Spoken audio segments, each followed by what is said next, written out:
Hello everyone, welcome back to this channel. In this video, I will show you the easy and clear steps on how to set status Microsoft Teams on computer.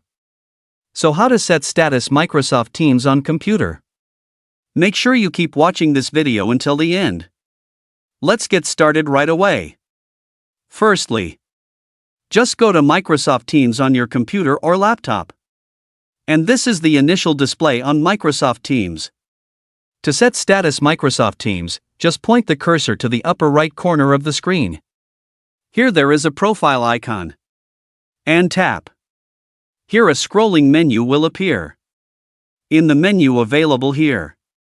And a scrolling menu will appear. Here there are several status options that you can use. What you need here is to create your own status. Tap on Set Status Message.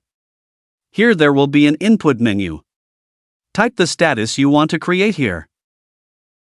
Then tap here to set the duration of the status you created. Choose one. After finishing, tap Done.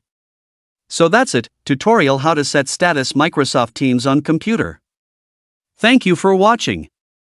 I hope this video is useful. See you in the next video.